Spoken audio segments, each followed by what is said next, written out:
What is going on, everyone? Welcome back to Cockney Red 99 here with the Crafty couple, and I'm joined by two of my favourite people, the finest things to come out of Clonmel since Una Healy herself, Mr. Keane Frady. Keane, how are you getting on, mate?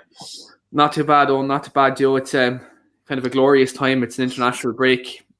Season's over. Ireland aren't in the Euros, but we did win today in the under-21 games in dramatic fashion. So all good today. We did. We got a last minute. I think it's in Marbella as well. I mean, the boys must be loving it there. They're out in, sunning themselves with all the Towie crew. But Rach, how are you getting on? How's life? I'm all right. It's absolutely roasting in Manchester today. It's been fucking roasting for the past 3 days or so. So it's been good. Been sunbathing on my lunch break and everything. It's been great. I mean, anyone who's ever been to Manchester knows that 3 days of sun is doesn't happen very often. So sort of an apocalyptic level of weather. It's just unheard of. 3 days of sun, but it's lovely to see. And I mean, I've got my window open here. I just checked on the thermostat. It's 28 degrees in the room, so that explains my big red head. It's not a hangover. It's just well off. But yeah, that's just how it is at the minute. And we're just going to be looking back on what was one of the most mental, all right seasons, I'd say, but for us, but one of the most mental ones. No fans pretty much all year, and it was just a weird season. I mean, Keane, overall, mate, what are your thoughts on the season as a whole? Not just from a United perspective, but just in general. How it was, how it played out. What are your thoughts on it?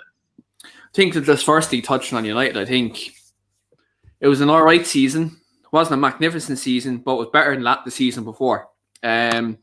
Look, I think it's progress in the league, unbeaten away from home, 8 points better off than the season before. When you consider teams around us did strengthen last summer and we didn't sign any starting 11 players. Now, people can say Cavani eventually broke into the starting 11, but that was by choice, like in terms of when Martial was out injured, So, like, when you consider that, to finish second, 74 points, isn't too bad in the league. Now, the cup competitions, we should have won a trophy this season. Let's not kid ourselves. We should have won a trophy. But look, at the end of the day, when you look at it from a level-headed perspective, it was an all right season. And when you consider we didn't sign anyone of note, like in terms of starting 11 players, like huge signings. And I think when you look at like some of the progression of the kind of academy players as well this season, like Greenwood's come on in leaps and bounds in the second half of the season.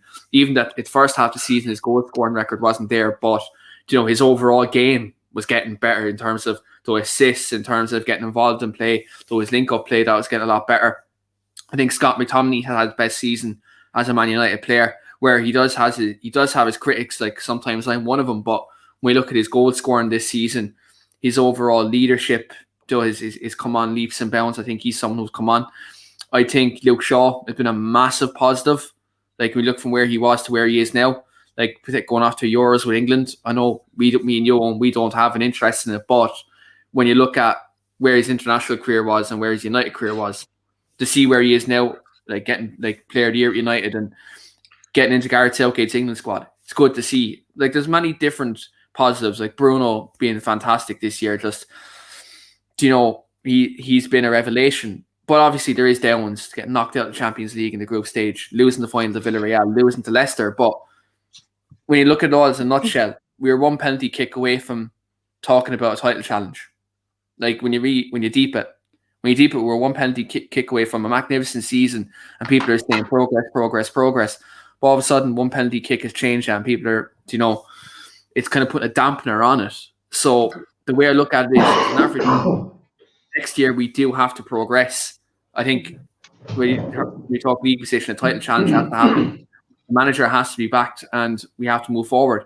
In terms of the Premier League in general, because I know on the Crafty Couple we do talk about the Premier League, I think a lot of good things we've seen in the league like this year. I think West Ham have been, under David Moyes, have been an absolute revelation this season. Like, they were tipped for relegation. Like, I said they were going to finish 19th in the league on my prediction at the start of the season.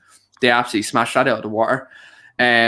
Leeds United, they've played fantastic football. Marcelo Bielsa has been a very good manager. I think when you look at the negatives, Sheffield United got second season syndrome when we came back from the lockdown last season, and they've just plummeted. They're nearly worse than Derby County. Do you know what I mean? In terms of worst ever Premier League teams in the season. So like there's many ups, many downs, but I think football hasn't been the same this year in terms of fans not being at the grounds. The season has kind of just felt weird. It hasn't felt normal. But luckily we're all able to go back to the grounds next season. And look, I suppose all four of us United fans, it'd be great to all of us to meet up and go to Old Trafford next season, and it'd be all good to do that. But an all right season from the United side, not great, not magnificent, but at the same time, there's a lot of positives, a lot of negatives, but just happy that the season's over and so we can kind of look forward to a Euros ourselves. I know the two of us at the top are not under pressure with the Euros in the summer, so we kind of kick back on the armchair and kind of look from afar. Look, as I said to all my mates asking me whether or not I was supporting England, I will be supporting the Crack this summer. That is my main supporter this summer. I will be supporting the Crack. So I will be in pubs, and if a goal goes in, whether it be England, Scotland, Wales, it might be North Macedonia. If it's full of them, I will probably cheer it because I'll be full of beer and having the Crack. Rach, just before we go to Adam, obviously coming on a bit late, he was scoffing down the dinner that his missus had lovely prepared for him. So Rach, we'll go to yourself. He prepared. Look, modern man. Adam loves to cook a dinner himself these days. But Rach, what are your thoughts on the season as a whole? I agree with Keane. I think it was disappointing the way it ended, but when you step back and you take the disappointment out of it and take the gut reaction out of it, and you kind of look at it and say, look, we were second in the league, unbeaten away from home. That is progress from last year. Yes, we didn't win a trophy, and that needs to change next year. I mean, it should have changed this year. Like Keane said, we had ample opportunities this year. We should have won that Europa League. Even the FA Cup that we lost against Leicester, that was awful. I've never seen us play so bad away from home. It was awful. So we had ample opportunity, and I think the thing going forward next year is that Ollie needs to start learning from his mistakes, because it seems that obviously we had the semi-final curse last year, and yes, we got to a final this year, but he was making the same mistakes in the final that he was making in the semi-finals last year. So he does need to start learning from his own mistakes. But he also just needs to be backed as well, because like Keane touched on before, he didn't get any of his targets. So whether the Glazers are going to dip into their pockets this year and actually pull out some pennies, I don't know. But I hope that with the whole Super League situation and the way that the Glazers out movement is kind of going at the moment, that they will, I know they won't want to spend big, but they will feel like they have to spend big to kind of get trust back with the United fans. So, I mean, second is better than third, mathematically. I mean, you only have to look at the table to see that second is higher than third. So it is progress, but we need more next season. So we need a fast start to next season. We need good signings, a good pre-season, all the things we didn't have last year, because we were thrown straight from one season into the other. So it must have had a toll on the players, playing up to 3 games a week. So, with a proper pre-season, proper signings, I hope that at least next year, I just want to see a competitive league again. Like for the past 2 years, it's just kind of, ran away with one team. So I just want to see a proper run-in, like a proper title charge from, even if it is like 2-3 teams up there. I want that energy and that thrill to go into a title charge. And I think that has to be the main focus for next year, is to say that we can realistically challenge for the title. Like, I know we all got a bit giddy for like all of 2 minutes this year. It was the Villa game. It was the Villa game, wasn't it? It was the Villa game. We all got giddy. We all see them celebrating with Bailly. We're all thinking, it's happening. Yeah. I mean, I'm the first to admit it. I was convinced it was happening. Convinced. But nah. I just want a title charge next year and a trophy. It's not asking for much, right?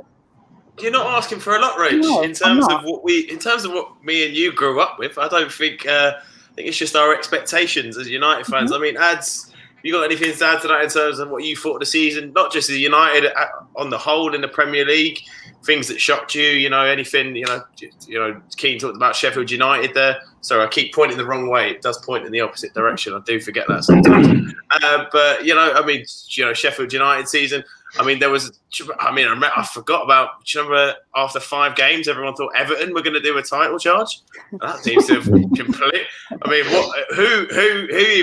who remembers that one now? I mean, what was your thoughts on the season overall? Yeah, you never look at the table until May comes around, do you? I think Southampton, Tottenham, Liverpool, United, City, Everton. How many teams were top? They all got a little bit excited. Now Everton are licking their wounds because Big Fish has come calling for the big manager again, and Everton have been dumped. Simple. Our season, Rich touched on it then, Keane touched on it as well. The overriding feeling of this season is everybody was hoping for Ollie's sake that he gave himself a bit of a buffer, because not one person I spoke to cannot take their mind off what comes next season, because although second is better, it's only one place to go. Otherwise, it's going to be a complete failure. And right now, we're just not in a position to go to that place. H touched on signings there. We're heading into the Euros. We're heading into the Euros with half-fit United players who've got to come back to a pre-season. We can't afford to start slow next season. Well, we will. And the excuse will be given again because of the Euros. I mean, our club captain is heading into the Euros injured. One of our strikers has been sent back home because he's been playing injured. So God knows how bad that injury is. I've just been speaking about that on my channel. That boils my piss. The fact that we've got so many players who are playing through injury. Rashford isn't going to get a rest. He's going to come back and be slaughtered by the fans again because he's just not ready. It's not fair on him. There's so many issues right now. I talked about the goalkeeping issue on my channel the other day on the transfer show. We're paying 30 million a year on goalkeepers without Tom Heaton. Tom Heaton's about to come in and add to that. I know that players can be offloaded and we can get rid of a few goalkeepers. Sergio is gone though. It's too much. It's too much to sort out in such a short summer, and Ollie has not got time. Then we talk about is he going to be backed?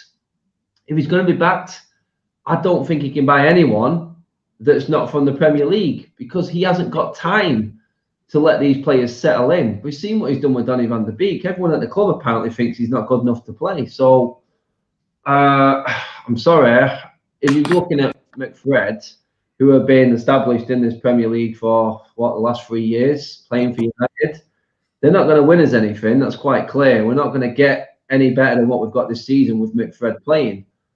So who is he going to have to go for? He's going to have to go for people who can hit the ground running. That raises the price tag because they're usually Premier League players, unless you're buying an outstanding player like a Cavani who's just on the next level, like we got lucky with last season, a Bruno Fernandes. Them players are few and far between abroad right now. Talking, Jadon Sancho, you could probably say he's one of them, English player. Declan Rice, he's going to come at a premium. Players we really need are all going to the Euros. We're going to have less time to deal with it. I can just see the excuses coming now from everyone at the club.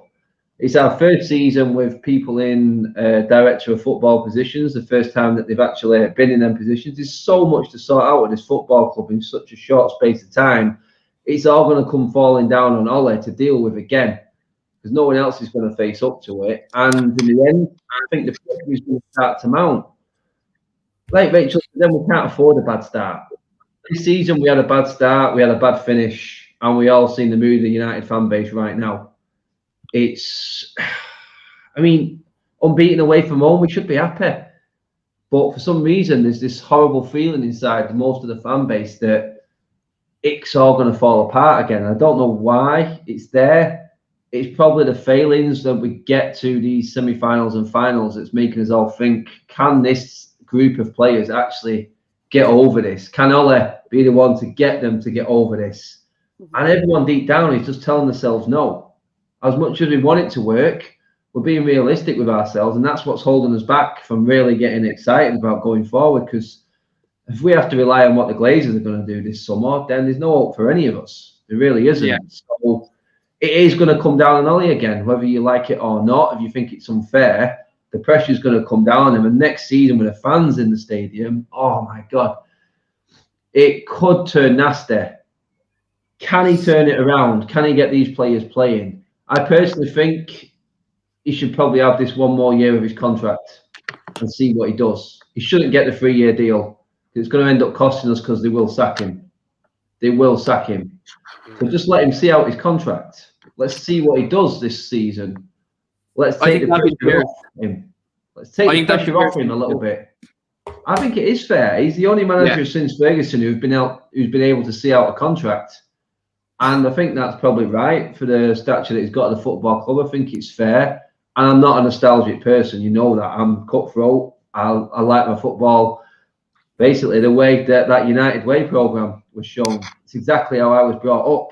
That's how this club should be. And whether it's hard to do that in the modern era, I do understand that. It has to change a little bit. But this season, second, it was good enough for that team for me.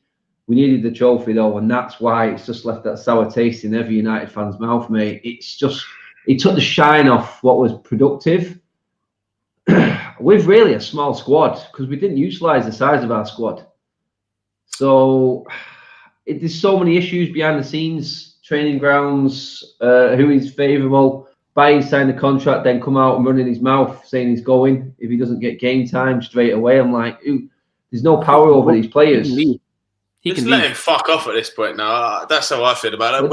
When I see them comments, then be straight there. I understand when people start coming out like that. There's not one player bigger than the football club. But we all said this about Pogba and his agent early on in the summer. And then by the end of the season, we're all clinging on to Pogba's performances. But I see Eric Bailly. Then we've got Glassback Lindelof then to help us. I mean, the man's not got an ounce of strength on him as it is. In with a glass back and suffering with this injury unfairly as well. God, it's too much to do. And I just think Ollie's got a massive, massive job on his hands. I don't know if he's going to be able to handle it. I really don't. It's just too much to sort out in really small summer. And I fear for our players in the Euros. I really do. Harry Maguire's my biggest fear, I'll be honest. Yeah. Because if anything happens to him in the summer, oh my God, then you've got Eric Bailly and Lindelof. And then that is just... Where's the priority? What is the priority position to buy? You don't need another one opening up, do you? For some reason, we're looking at goalkeepers. Defensive midfield has to be priority. For me, defensive midfield is the biggest.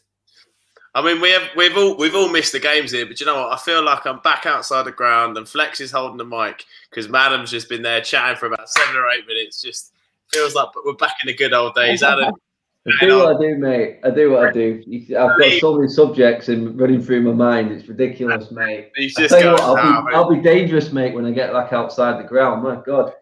Oh, well, I mean, apparently, Adam, me, you, and Rach are part of the most dangerous, biggest threat to society that ever lived. Apparently, we're part of one of the most dangerous football hooligan groups that ever was. Because they didn't come in with that bit of YouTube. Yeah. I mean, they didn't come in. They didn't come in with They didn't actually come in with a dozen horses and batons and try and kick the shit out of people. But apparently we're the dangerous ones. But we'll move on from that. We'll let the Greater Manchester Police deal with that amongst themselves. You were still all liking the videos when we was outside protesting, though, weren't you? So shut up. Well, exactly. And you know what though, Owen? See, it was the first game back. Seeing your fan cam like after the Fulham game, man. Oh, mate, did you see that ad?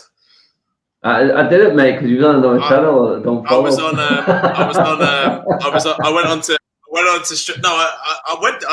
I was looking for Flex. I couldn't see him outside the ground, and They've been kicked off the perch by the other YouTube channels. Yeah. So I was I was a bit merry, to say the least. I had a few beveraginis, and I was a bit excited. Look, I was a bit excited. It was my first time back at Old Trafford, and in a while, and apparently, according to Big Ron as well, I should have been in Snatch or Lock, Stock. When those two films came out, I was not born when Lock, Stock came out, and I was a child. Oh my God. An infant.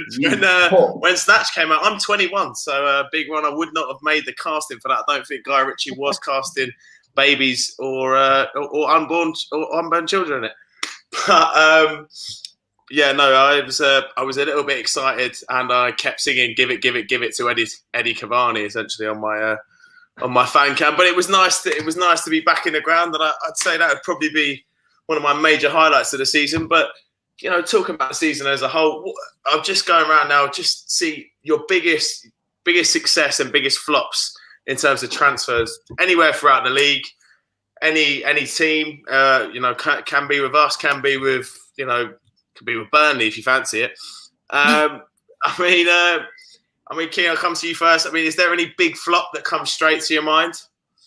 Thomas Partey, you've got Arsenal, definitely one. Like big price tag, big reputation. He hasn't done much. He's been out with injury. Shocking. Hakim Ziyech with Chelsea, another one. He's been very disappointing. Ryan Brewster with Sheffield United, nearly £30 million for him. I know what's happened to Ricky, for anyone who needs to know. What's happened to big old Red Rick? Actually, should we get the exclusive here? He's been suspended from Twitter. Wait, he's been suspended. No, I haven't. He's been suspended. I think. I'm guessing. I don't know for certain. It'll be copywriting. You know what he does with his threads and that. I think they may have pulled him on that. I've not spoke to him fully, but he said, he's been suspended. So. God bless him. Oh, Ricky, love you, mate. Fair play to old Ricky. I mean, look, we've all got our opinions. And, we disagree, but this is what we do these sort of things for, so we can have a chat, either take the piss out of each other, disagree with each other. That's just what it's all about. It's all a bit of a laugh. Let's not take it a bit too seriously, like a lot of people tend to do. Let's all have a bit of a chill pill, shall we? But Keane, mate, back to the old flops of the season. Yeah, I mentioned Donny. Sorry, not Donny. He was on I seen the comment. Don't be mentioning poor old Donny. No. Do you know what though?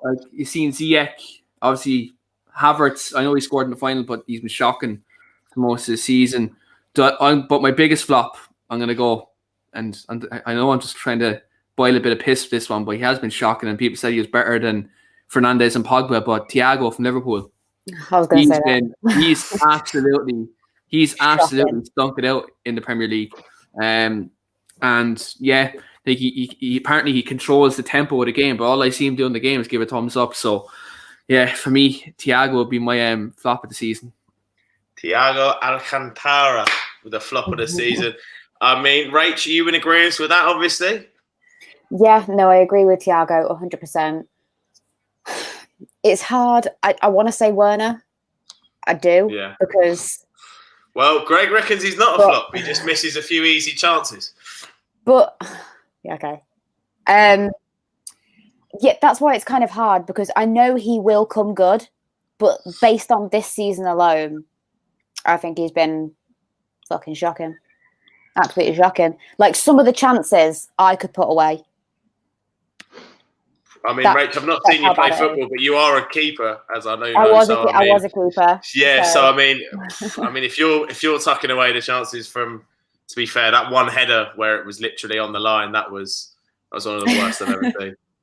Yeah, that was bad. Yeah, that was bad. I'm trying to think as well. Ooh. I mean, Greg's come up with his little list here of Havertz, Donny, Partey, Brewster, Thiago. I mean, it's the sort of the same sort of group of players.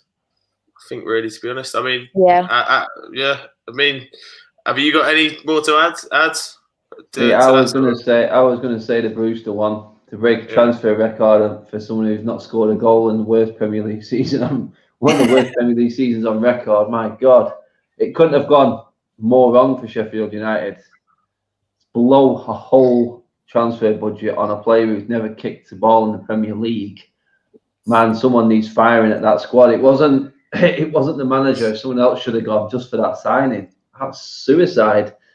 Did he score in any competition at all? Or? No, He scored in the FA Cup or something, did he? I Did don't he score? know. Yeah, he scored against like some non-league team or some shit like that. Didn't he? Well, I'll check It it. was now. absolute, no, yeah. no. It I was- just checked it. He didn't score a single goal. Okay. No, that's what I thought. I don't think he did. But Yeah, not one goal. absolutely, it was an epic fail, wasn't it? That one. It is an epic fail. And I mean, we're talking about Werner. He has got 12 goals and 13 assists. That's a pretty good return. I mean, it wasn't, ridiculously expensive. I mean, in terms of the current market, I think it was 45, 50 million. What was being talked about, and prior to that, with Liverpool, 60, 70 million links, 45 million for a player that's got you 25 goal contributions in a season. Can you really call that a flop? I don't think you can. He's missed a lot of simple chances, but it should be 20 plus. But the thing about it is, like, I think next season he'll be deadly. Like, I think he's getting used to the league, getting used to the pace of the league. Like he showed in the Bundesliga. I know it's probably not the best like competition in terms of competitiveness, but he did show that he does have an eye for goal. It's just, I think, when you look at, I suppose, adjusting to a different country, different culture, different group of players, two different managers, in that season, been difficult for him. So, like, I think he'll definitely adjust. He has the quality, but look, I suppose people just like, I don't know, people just like slagging him. It's just become a team this season, but he's been all right. Like, he's been good. I've got one for you. I've got one for you that'll make you all happy. What do we all reckon to Nathan Ake's season at City? I actually forgot he was at City until someone said it the other day. Someone said like, "Oh, Nathan Ake plus someone else for Harry Kane," and I completely forgot Ake was even at City. I actually completely forgot he was there. 40 million pounds. Well, was he 40 million? Mm-hmm. I think it was 45. 45, yeah. Yeah. So, like, if you put it like that, Nathan Ake cost the same amount as Timo Werner. That's madness. And I know who I'd rather have in my team. Yeah, he played 10. He played 10 games in the league. He played 13 games in total this season. And how many of them he started, I don't know. But I'd also like to put Tellez in that bracket as well, just because I know he's obviously not had the game time, but the way that he was brought in, all the United fans were saying, "Oh, finally, we'll kind of bring him in and get Shaw out," because Shaw wasn't playing as well. But it's been the complete opposite. So the only thing I'd argue with Tellez in terms of being a flop, though, is like he's worth, like, in the market, he's worth 30 million. We got him for half the price because of his contract. So I think when you look at that, if we bought him for 30 million, I think he'd be up there. But the fact we got him for 15 in a cup price deal, I think he probably gets away with it. I think it's just what everyone was kind of banging on about is crossing and his free kicks and his forward play. But I mean, I haven't seen enough of him. He looked good for a couple of games, to be fair. That was about it. It was okay. But I mean, just for what he's done with Shaw. Oh, we've all forgotten one massive one that our favourite banter team signed on a free, but somehow they still got mugged off. Mr. Willian scored 1 goal for them, I think, all year. Was a beauty of a free kick.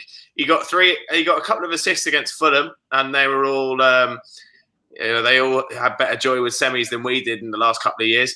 Arsenal fans, they were all going mental over Twitter, and I mean, he was god awful. He was absolutely god awful. So thanks very much there, Andy, mate. I mean, I completely even forgot about him. That was a brilliant one to bring up. But that's enough about the failures of this season. The best signing we're going to have, the best summer or January signing, that's come in this season. Ads, I'm going to start with you. Who do you think is the best man to come into any team throughout the league? I'd say it was 2 United players, one each way. Eddie Cavani coming in and Jesse Lingard going out for West Ham. I think for the prices, the loans, the free on Eddie Cavani. I mean, if Eddie Cavani was fit, man, the guy got 17 goals this season. And it feels like he hardly played.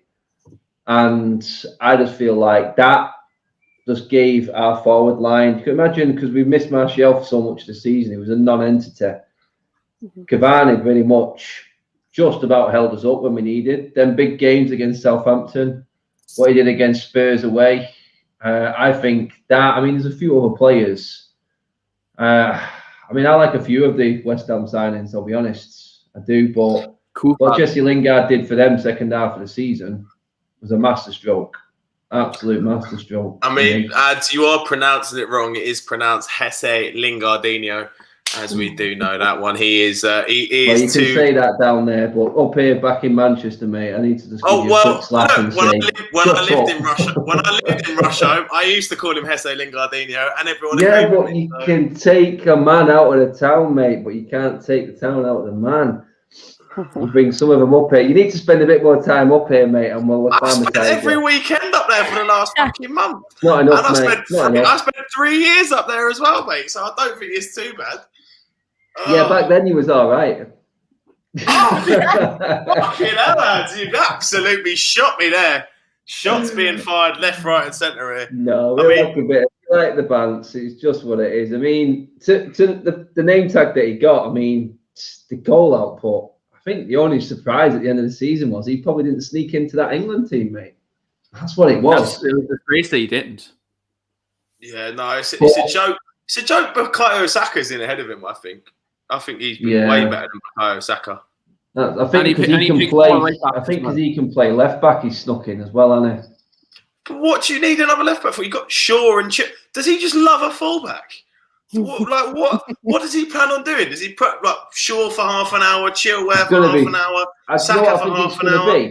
I honestly think he's going to be playing 5 at the back with a right back and a left back as part of the 3. That's what I think he's thinking. Because Cody and Mings are that shit. That's it. I think he's looking at one centre back and then maybe a Shaw and a Walker or something on the other side, and then he's going to play wing backs as well. I think he wants the extra security because I think our defence is where it's going to let us down, especially in the latter stages. My God, I thought Stephen Kenny was bad, but my God, you lot have it nearly as bad with the talent pool that you do possess. I mean, Rach, your biggest success of a transfer this season? I hate to say it, but I think it's Diaz. Yeah, because he's just been absolutely outstanding in that back line. He's properly stabilised it, and it's yeah, as Andy said, yeah, there's quite a few that I would say Jota as well, but he's not had. He's been injured quite a lot. He's been injured quite a lot, but when he's been on. Like, you can tell he's going to be a dangerous little fucker, and yeah, it doesn't. He always has been to us. Yeah, well, you know, the Wolves games have always been shite before it's time for Liverpool. I think we played at Wolves about 75 times. They were Mate, don't even. Let's leave the conversation about Molyneux and move on. I hate the place. Just let's just forget about it. This season anyway. Our kids beaten this season anyway. Yeah, Anthony Elanga. I mean, that's another highlight of the season. Seeing the youngsters coming in. Mm-hmm. But Keane, mate, who's your man of the your biggest best success story of a transfer this season?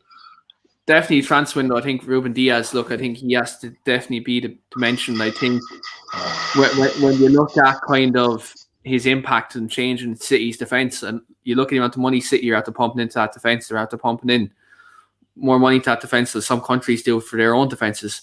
Like, they had a £200 million back four on the bench in the Champions League. Yeah, they had Aymeric Laporte, Nathan Ake, João Cancelo, and Benjamin Mendy. They had a back four worth over £200 million on the bench. Yes, and he still overthinks his lineup and doesn't win it either. But apparently, all he's doing manager does that. But anyway, I think Diaz definitely, his impact has been similar to what Van Dijk had at Liverpool. He's been absolutely class. Another one, I think Fofana from Leicester has been 19 years of age and he's kind of they'll transform them into very good defence this season, albeit they did bottle top 4 again, but they did win the FA Cup and he's a big part of that. So definitely another a good sign in this season. I think you look at. I'm trying to think. There's another player I was thinking about earlier on. I think you said Kufal at West Ham. Kufal at West Ham's been very good as well. He's been a very good right back. But I think I do have to agree with Adam. I know he wasn't permanent signing, but since I'm on a show with Rach, she knows I love this player. Jesse Lingard. He's been one of the top players in the Premier League since he went to West Ham alone. And I was always saying this on my channel the other day. Just imagine if Jesse Lingard went to West Ham at the start of the season. He'd definitely be in the England squad now, 110%. Mm-hmm. Yeah, I mean, he's on 9. If he goes there, probably wouldn't have been in such stellar form throughout the whole season, but 15, 16 goals, you can't ignore that sort of form, and he's definitely in the England squad. And maybe you see West Ham pushing for that top 4 a little bit more, but I think it was Andy who said it earlier. I think he mentioned Souček. I think Souček is an absolute. I think he's a top quality player. I think he very much suits David Moyes' style of player. I know he was there on loan, but he signed for permanently in the summer. But he's been unbelievable for West Ham. So I think for me he was definitely the sign that probably one of the best. Yeah, probably the best summer signing. I mean, Big Run made a point here. I mean, I was talking about Cavani. Imagine. It was like when we signed Zlatan. Imagine if we'd signed him 2 or 3 years. It's one of them. Do you know what I mean? We look at him. Imagine we got Napoli's Cavani. The night in PSG's Cavani. Imagine we got Napoli's Cavani. Fuck me. God. Oh my God. He's an absolute beast. Like him and Zlatan, they're an absolute credit to footballers, showing that age doesn't matter. Like they look after their bodies and they look after themselves so well that it doesn't matter. Like, isn't Jamie Vardy older than Cavani? Yeah, he is. But Jamie Vardy smokes fags and drinks bottles of WKD, so he's very true. Yeah, he's having a party, mate. I'd say right now he's delighted that he's retired from international football and he's enjoying himself in the Algarve or Marbella or some. Yeah, fair play to him. If you can, why the fuck not? But that is, it's been a bit of a mad season in terms of the players brought in, and it's quite sad that our best signing has been a free one that we signed on the final day of the transfer window. And I wish we just brought him in at the start of the summer and imagine the impact he could have had throughout the whole season as opposed to just bits and pieces. But you've got to look at, if you were looking at loans as well, you've got to look at Willock at Newcastle. Because very good, I think there's a stat that he's scored more this season than Arsenal's entire midfield. In the half a season he's had at Newcastle. Exactly. Yeah. So off the bench. You've got to kind of commend that. So if we're looking at loans as well. Yeah, I mean Joe Willock is probably going to be starting every game for Arsenal now. They were foaming at the mouth to get. Newcastle probably weren't far off Arsenal in the end, actually, to be fair. That were a side that were relegation threats. Remember when it was like one game away from Fulham taking over Newcastle and it was the end. 17 points clear of the relegation zone, Newcastle finished after all of that. Yeah. They finished 12th. And they're all shouting Steve Bruce out as well, weren't they? The Newcastle fans. They're still shouting it. Oh yeah, they're still wanting out. This Newcastle need to know their place. Like, let's be honest, I'm not disrespecting them, but look at their current squad, right? Look at their current squad. It's probably championship level. Like, realistically, it's near enough championship level, if not relegation fodder, with England in England. So, like, for him to finish 17 points clear of the relegation zone, considering the start they had, he turned it around. I'm not just saying that because obviously the United link is there with Brucey. Like, do you know what I mean? But to go from the point where Fulham were about to catch them, and then they finished 17 points clear, like that says a lot in terms of Steve Bruce, in terms of man management, in terms of, yes, he mightn't have the best squad, but he got, like, the players obviously played for him. though he got a bit more out of the players. Sometimes you don't have to be this exotic coach with a CV to get the extra inch out of a player. Sometimes man management can go the extra mile, and looks like it did for Newcastle in that situation. Mm-hmm. I mean, we talk about Jesse Lingardinho. I mean, if we called him Steve Brusinho, maybe the Newcastle fans would find him a bit more exotic. They might like him a bit more. They might want to. They might want to be. They might be all over him. But sadly, that isn't the case for poor old Brucey. And despite finishing 12th, which in all fairness isn't a bad season for Newcastle, and steer well clear of relegation. It's a pretty good season for them. I don't think they can expect much more, really, with the squad that they have. But yeah, they've done all right in the end. And now I'm going to go for the next sort of similar, but a bit more open. Player of the season. I know we're all going to be very biased towards this one, so I'm not going to start asking with Keane. Rach, I'm going to go to you first. Who do you think for player of the season? I'm going to go with Luke Shaw. Just for the Premier League player of the season. I mean, I'm a biased motherfucker. Like, I have no shame. Like, I know in my head that it's most likely Diaz. Like, I know that in my head, but the pettiness in me is going to say no. It's Luke Shaw, just for his resurgence and how well he's come on and how much he's contributed to that left side of our team. It's been absolutely incredible. And to come back from where he was beat down, by his former manager. He was very low confidence, out of the England side, out of confidence, out of everything. And he's clawed his way back up, and commend it for him. So yeah, I am going to be petty and biased. Luke Shaw. Fair play, Roach. It's your opinion. You can say whatever you fucking like. If you want to say Roy Keane was a player of the year, you can say what you want. Ads, who are you going for, my man?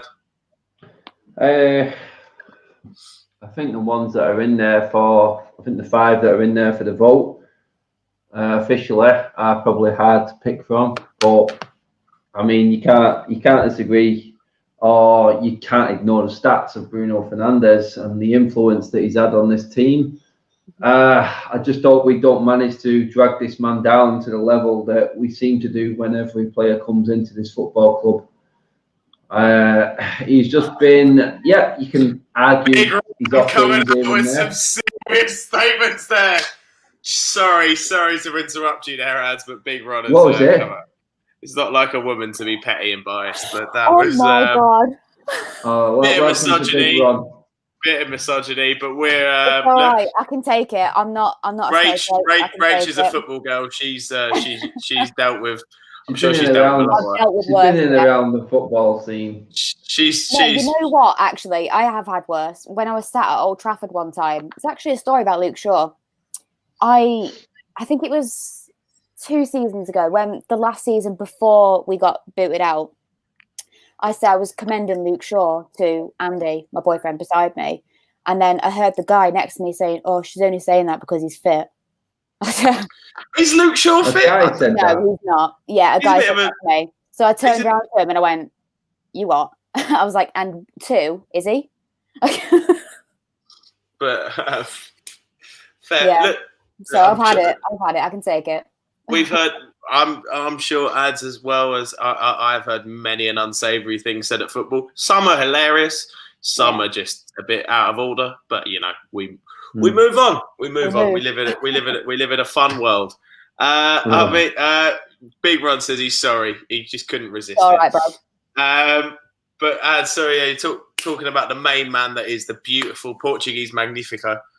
Bruno Fernandes. Yeah, it's nothing else needs to be said, mate. Without him, we're just a very, very average football team. It's as simple as that, mate. People can talk about him so-called disappearing in big games. I mean, I think half of that City team disappeared the other night, and everyone lauds them all the time. We're talking about players of the season here in Diaz, but at the end of the day, Carabao Cup and a league title. Probably the worst points total for the league to be won in the last, 5 years, half a decade. It's not fantastic.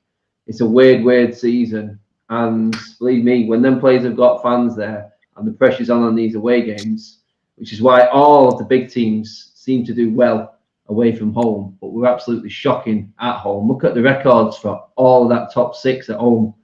It is horrific.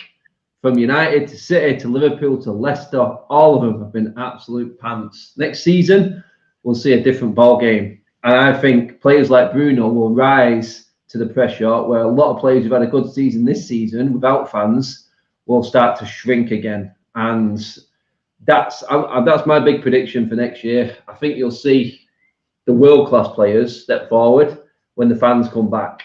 Because this season they've got away with murder.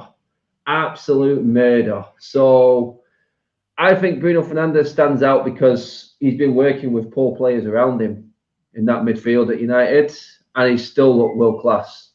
For me, if you put Bruno Fernandes into City, say bye-bye to everything. It's as simple as that. That's how good a player he is. He just fits in.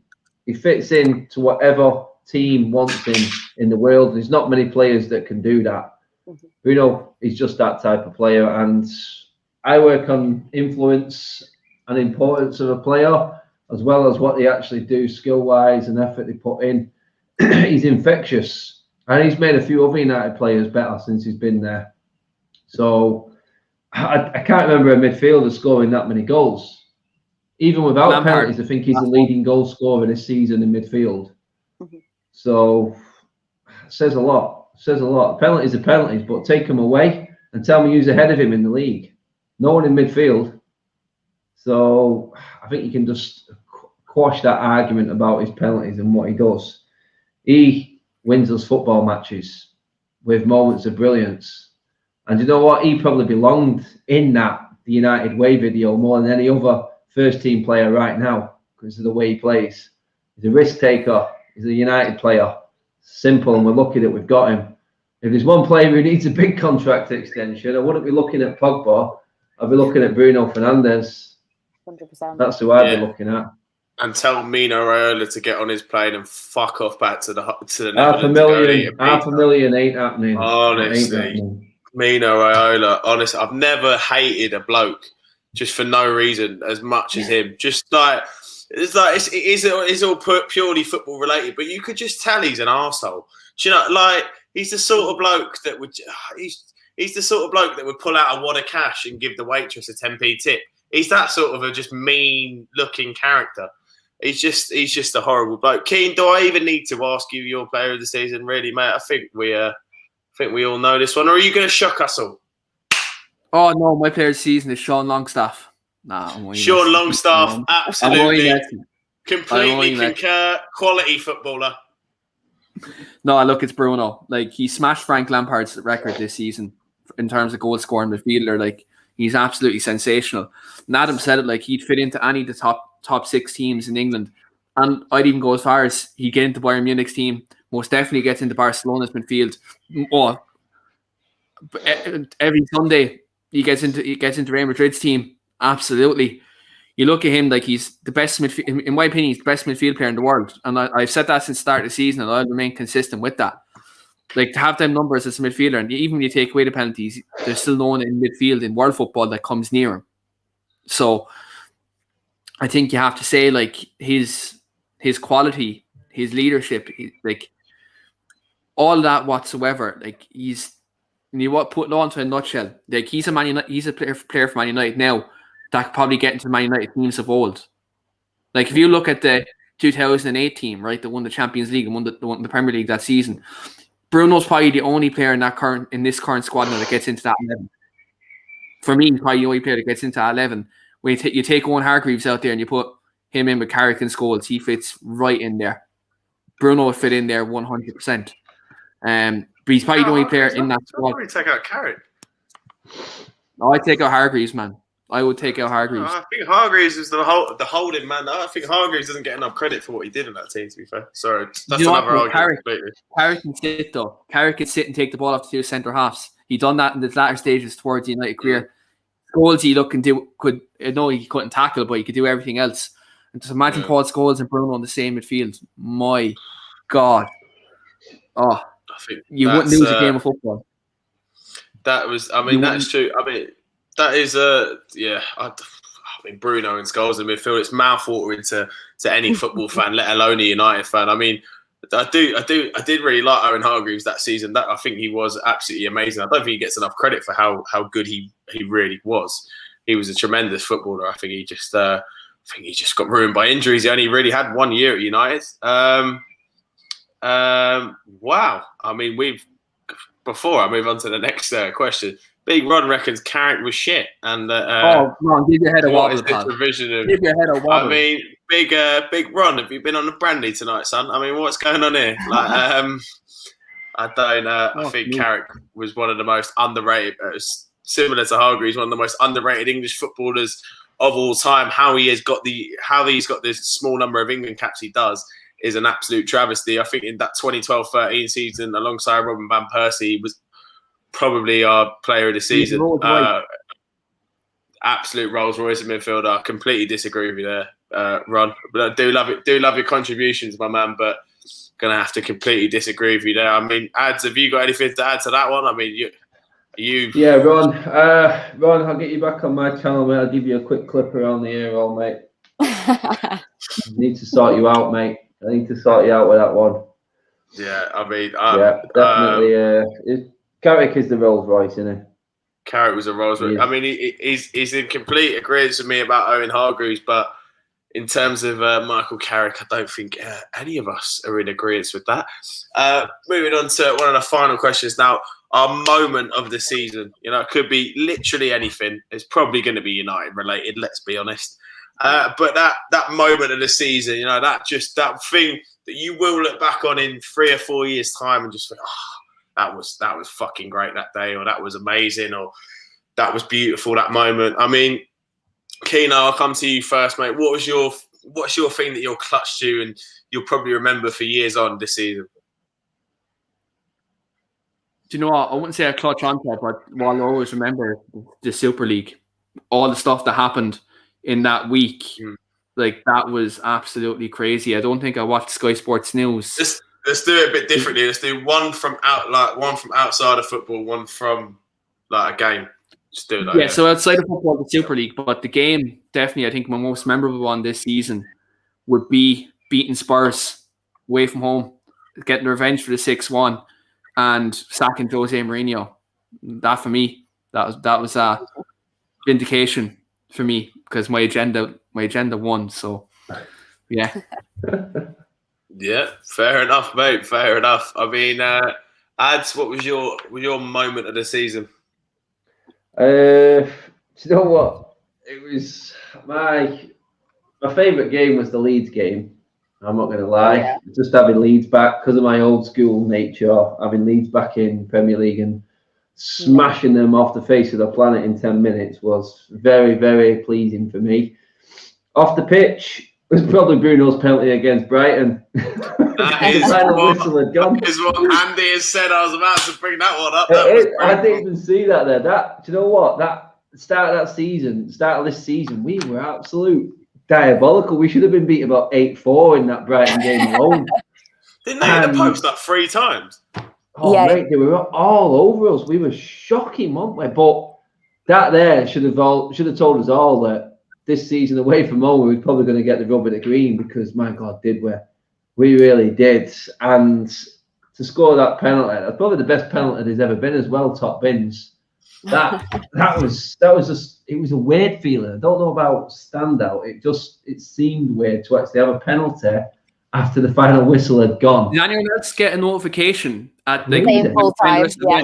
And it said full time on the Premier League app, and then it came up 3-2 United in the 111th minute.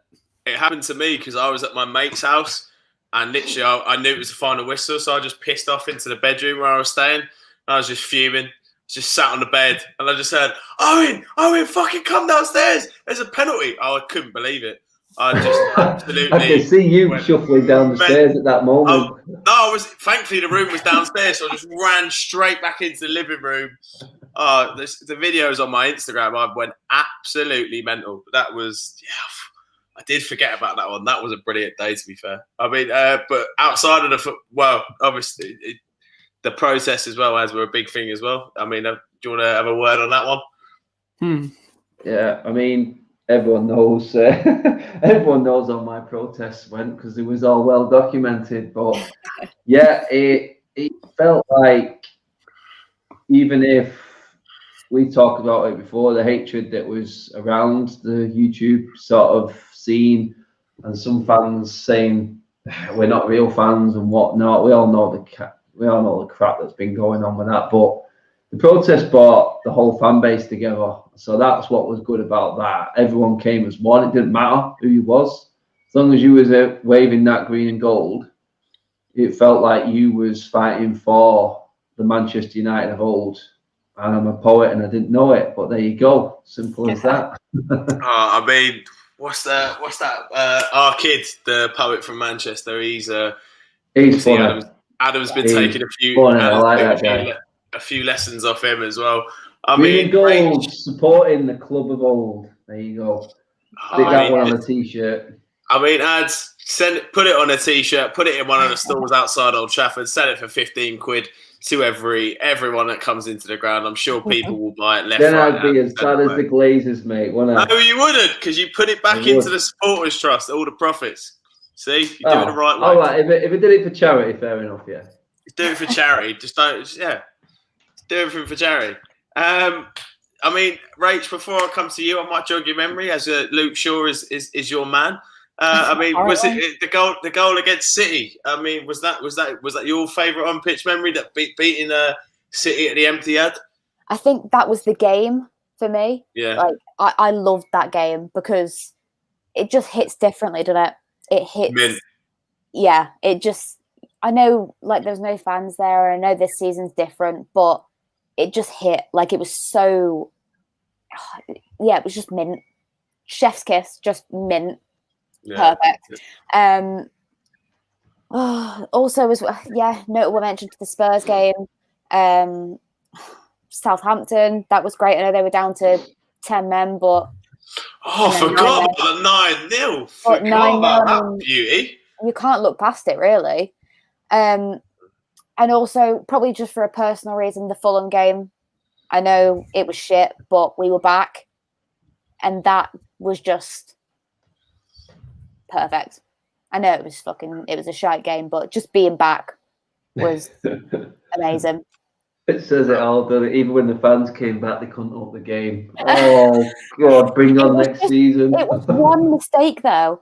Like, it was one fucking stupid mistake, because I thought we actually played quite well. We controlled the game really well. To be honest, by the time they scored, I was so drunk I couldn't even see it, so I wasn't too bothered. Sounds about right, mate. Yeah, it was the first day back. It was a big, exciting day. So, I mean, emotions may have spilled over into, 12 or 13 pints of Guinness, but, that's just the way it goes. I mean, you weren't the second protest, were you, Rach? You were just the first one. I just went to the first one, but the first one was good because, like, I got to meet, like, you guys and, like, just met a few people that I'd spoken to online for so long. And it was great to kind of get in the mix with everyone and, like, hearing the chants again for the first time. And, it was great. So, yeah. And also the applause as well. Like, it was great. That was it, wasn't it? Because I'm completely out of practice and my voice was gone. Yeah. Gone. Yeah. We just needed to be back in ground singing and letting our vocal cords get used to it again. But about 3 songs in, I was like, oh, I'm gone. Voice is going here, big time. It did feel like being at an away day. Do you know what I mean? You know when you're sort of congregated. Like, have you been to Palace away? I haven't been to Palace away. It's always in the middle of a week. It's always a midweek game. To be fair, I went a couple of times. It was always shit games. The ones I've gone to, they're always like 0-0 or 1-1 or 1-0 or 2, like very narrow games. What about the one when I scored from 30 yards to win it? I wasn't at that. I was actually in Russia watching that one on my laptop. I threw a can of beer across my living room and smashed a painting, but that's another story. Instagram story, that one. I did. That wasn't it. That was before the days of Instagram stories. But we no, but they sort of like there's like a big sort of by the way, and it's all open air and it's a massive area, sort of like a forecourt. It's inside the ground, and it sort of reminded me of that. Everyone was just there singing songs, having a few beers, chatting, chanting, and it was just great. Look, obviously we wanted to have our voices heard, but it was just great to all be back together and all be chanting amongst each other. But I think a game that a few of you might have forgotten about was the Villa game when we did win 2-1 very narrowly. And I know it was a bit of a false dawn in that sense, but I did really think we were going to win the league after that. I really thought we were going to win the league after that game, but it wasn't meant to be, sadly. But before we do the old shout-outs, as we do approach a major tournament this summer, I would like to get predictions for your winners of this tournament. Keane, mate, go for it. I'm going to go Portugal. I backed them at 12-1 a couple of months ago. They're now 15-2 in the bookies. So I hope they win. But other than them, I don't see past France, to be brutally honest, looking at their squad. It's unbelievable. Yeah. Yeah, I mean, the squad that France have left at home could probably do a job. I mean, Ads, who are you thinking? You just said it there, Keane. The last two winners of the major tournaments, mate. Serial winners, just got that mentality. We talked about Bruno. Look at the Portuguese players. They've all got that mentality. You go through it, the Pepe, Bruno, Ronaldo's, they're all exactly the same. They just have that win at any cost mentality. And I think that's what's probably going to take them all the way. If there was anyone who's going to stop them, it would just be the sheer quality of that French team. It is frightening. It's ridiculous. I mean, England's got an absolutely brilliant team, but when you look at the France team, you go, I'll sit back down again. That's what it feels like. I mean, is it Portugal, France, and Germany in the same group, isn't it? Portugal, France, Germany, and then they've got Hungary, the whipping boys. I mean, I feel for Hungary. Hungary aren't actually a bad side, to be fair. Like they're not. Yeah, I was told before that dark horses would be Turkey. They've got some really good young players coming through, so maybe a tournament too soon for them for their development, but they have got some quality coming through. Mm-hmm. I'd love to see in the final. I'd love to see a Portugal-England final and a Bruno penalty winner. Oh my God, 119 minutes of extra time. Oh, I'd be banned. I would be banned off social media. Never mind Twitter. Oh man. Do you reckon Ronnie lets Bruno take the penalties? Let's say Ronaldo have that little kind of injury. Like say you're 26, he's the manager on the sideline again, and Bruno takes the penalty. I'm envisioning this now. Bruno, 119th minute winner in extra time against England. A pass, and do you know what as well? It'd be poetic justice because the amount of agendas that we've had again from rival fans in the league. I'll tell you what. There'll be a few players showcasing themselves this summer, and Memphis has just scored 2 goals against Scotland tonight. I mean, he's free. He's available, isn't he, in the summer? He's going Barcelona. He's going to Barcelona. He's just, you know what I mean? There's opportunities for a few clubs, and I think what we're all going to be looking for in these Euros are these standout players, aren't we? Mm-hmm. It is a big market this summer, and I think everyone's just been. I mean, you'll see players who you haven't seen play, like Donny van der Beek, hopefully getting game time. We'll see what Bruno's like with decent midfielders around him. He's probably even better. And then you're looking at Pogba with all his mates turn into the absolute world-class player that we Pogba's just sitting next to Kante, man. Like, he's just... If we had Kante, fucking imagine if we had Kante. Someone asked me when Chelsea were flying with Hazard, which Chelsea player would you buy? I've been saying it for 5 years. I'd buy Kante. Kante, mate. Guys, it's ridiculous. It's not even a question. He's better than Makelele because he's done it consistently since the Leicester title win. Really, he's had like one sort of okay-ish year. That was about it. He's an absolute beast, and he's just so cute as well. Like he's just He just doesn't want to. He's cute. He's just a little geezer, a little bald geezer. He doesn't really say much. Like he's just adorable. The poor little man. He doesn't really like to say much. He's quite shy. Poor little man. Have you seen his trophy cabinet? Well, I'm not saying he's poor in the sense of monetary or trophy wise, but he's just a bit of a shy bloke. But man, he's the dog's bollocks. But Rach, are you in agreement to the boys? Do you think it's going to be a walkover for France? Nah, it's coming home.